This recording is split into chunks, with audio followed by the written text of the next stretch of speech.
Wouldn't you be better if we found you a sharp bit of metal, and turned you into a drill? I've used drills before and seen them cut through metal like butter, I point out, only to furrow my eyebrows as I actually think about what I said. I have never used a drill before, at least not on metal. What the hell am I saying? But I know I'm right. I know that drills cut metal easily, so long as you use the right drill piece. Put in a pilot hole if the piece is large. Set the pedestal drill to the right speed. Make sure to use cutting oil. How do I know any of this? Wait, no I haven't. But I know it does. You know what I mean, I eventually say, deciding to push my confusion aside. No, during our training he turned himself into a human catapult, spinning his arms or waist around really fast to ramp up speed for projectiles. Kuroiro explains, looking at the boy expectantly. I like being in close quarters, but I'm the only one here who can do long range at all. Kaibara nods with an annoyed and resigned expression on his face. I think it would be best if you stuck to long range, as then you could hide behind Subaraba's shields when firing, Kuroiro adds. I guess that works fine, I mumble out, knowing damn well I don't like it. I glance out the window, and realize that it looks like we're almost to our destination, and I'm basing that on absolutely nothing. I think we're almost there. Anyone got any last-minute things to address? I'm all clear, Subaraba says as Kaibara shakes his head. Then it seems we have a solid plan. As long as nothing supernatural happens, this should be easy, I say, fighting the urge to say that last part in a French accent. Man, I love making references that no one else understands. Yup. Don't jinx it though, Kuroiro responds, clearly not noticing the reference. Only a few moments after saying this, the bus rolls to a stop, the doors opening. All right, let's go, Kuroiro says, being the first to leave the bus. Woo.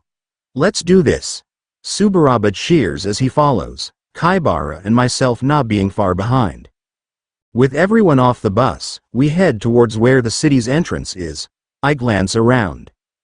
I have no idea where this is.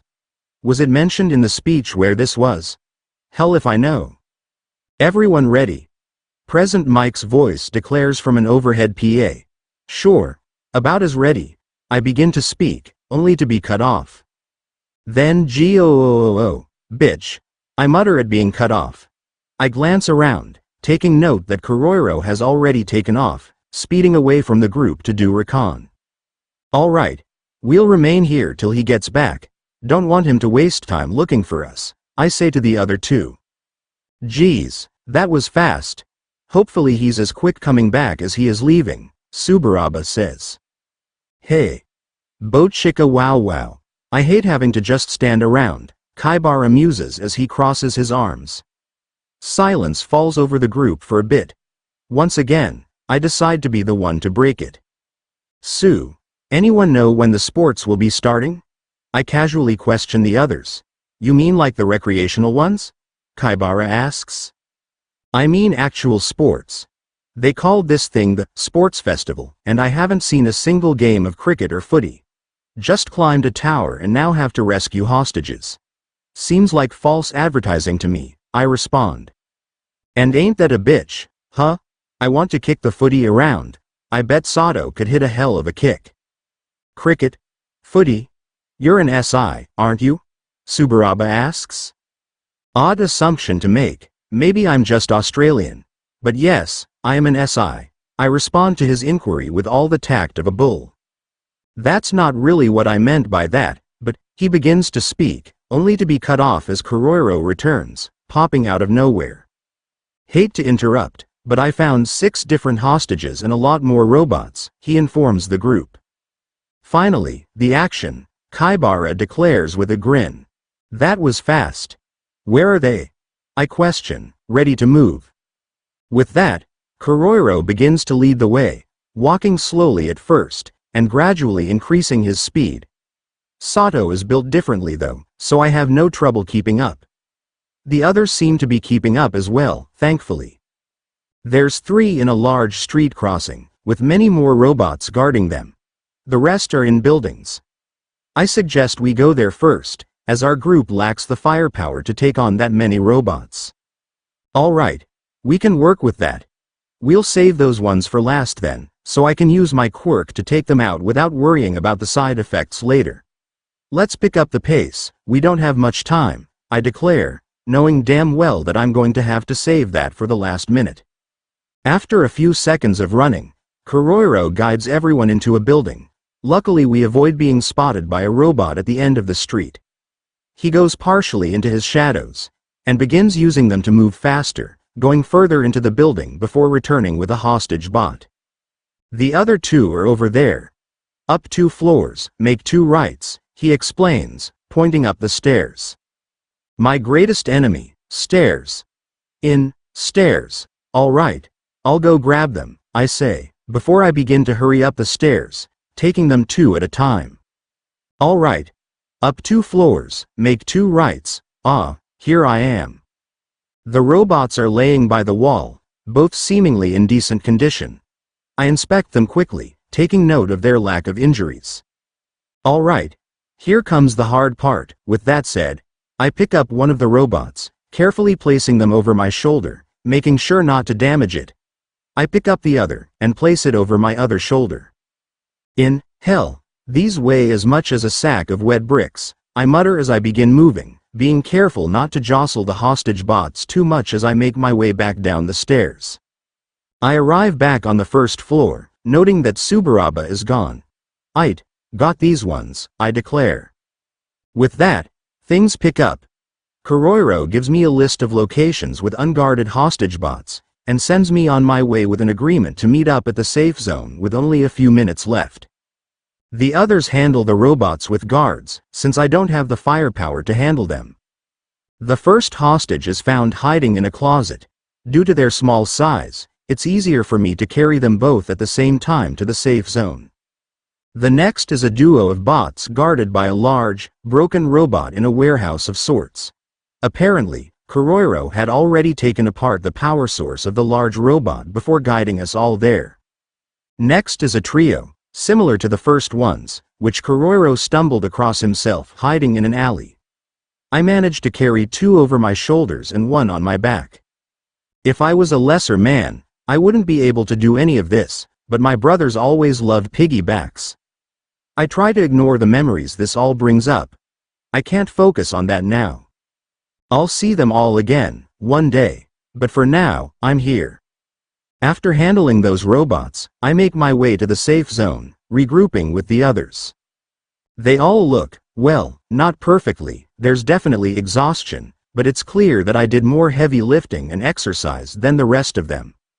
Right, I got a good amount of hostages handled. I reckon we deal with those on the street you mentioned earlier, I speak up, estimating around 3 minutes left. Alright. It's 2 3-pointers and 2 2-pointers, Kuroiro explains. Do I look like I know what those are? Robots are robots. Lead the way. I'll handle the enemies for them, you guys focus on getting the hostages out of there, I say to the group. Got it. Thanks. From there, we follow Kuroiro for a moment. We arrive at what is clearly the place, and sure enough a small group of hostages lay in the street, surrounded by large machines. Alright. Time to throw hands. With a quick movement, I pop the sugar cube into my mouth, swallowing it quickly. I feel my exhausted muscles bulge, the strength making its way into my body. I charge in, approaching a robot with a large 3 painted on it. The robots all beep as they spot me. I move quickly, raising my fists over my head and bringing them down on the robot. Its head is smashed with a loud tearing sound, though that doesn't seem to be enough, as its arms continue to move, swinging at me. I raise my hand and throw a punch, meeting its attack. Its arm buckles against my punch, and I take the opportunity to grab it, using the arm as leverage to raise the robot up, flipping it through the air to slam it into the ground. This seems to finally put an end to that one, as it ceases movement. I don't have time to celebrate, as a smaller robot with a yellow 2 painted on it approaches. The robot scuttles, similar to a crab. It has 2 tails, reminiscent of a scorpion, and it makes a move to stab me. I barely manage to duck under the attack,